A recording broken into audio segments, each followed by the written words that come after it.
TV La Capitale, la chaîne des régions.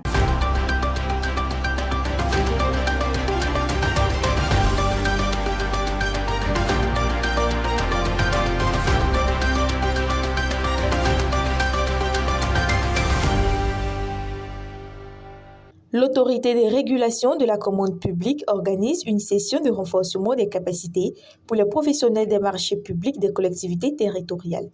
L'objectif est d'améliorer la conformité des procédures au code des marchés publics et de promouvoir la transparence. Les participants bénéficient des modules sur l'élaboration des critères d'évaluation et l'analyse des offres.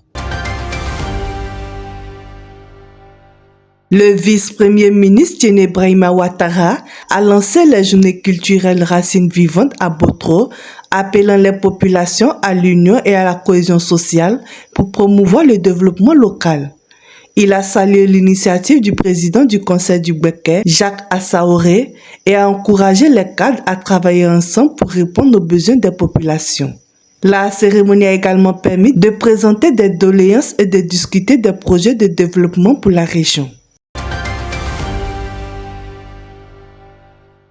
Le Nescafé Skills Tour a été lancé à l'Université internationale de Grand Bassam pour renforcer les compétences comportementales des étudiants et améliorer leur employabilité. Un partenariat a été signé entre Nestlé Côte d'Ivoire et l'UIJB pour structurer une collaboration durable. Les étudiants sont appelés à valoriser leurs compétences comportementales pour réussir dans le monde professionnel. Plus de 18 000 jeunes ont déjà bénéficié de programmes d'employabilité en Côte d'Ivoire depuis 2017. Le président du conseil régional, Amédée Kouakou, a lancé un appel de paix et de solidarité lors des festivités de Pakinutu 2026 dans le lot du bois.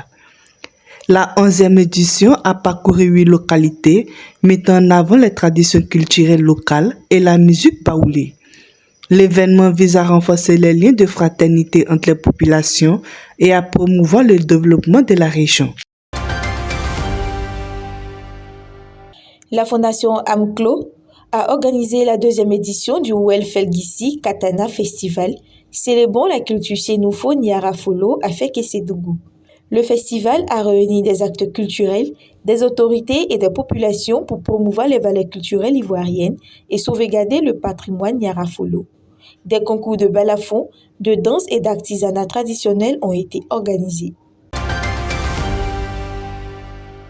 Le gouverneur du district 9101 du Rotary International, Aboubakar Ouattara, a visité le Rotary Club de Bois-Fleur pour redynamiser l'organisation locale. Il a rencontré les membres, évalué les activités et encouragé la formation, l'amitié et les actions sociales. La présidente du club, Dr Françoise Pan, a promu de relancer les activités du club.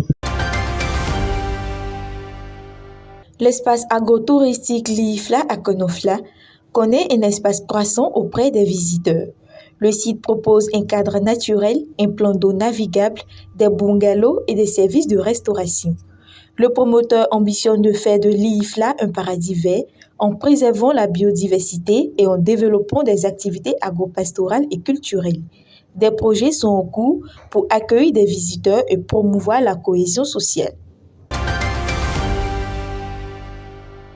7 personnes ont été blessées dans un accident de la circulation sur la Skatiola Niakara impliquant un véhicule de transport en commun.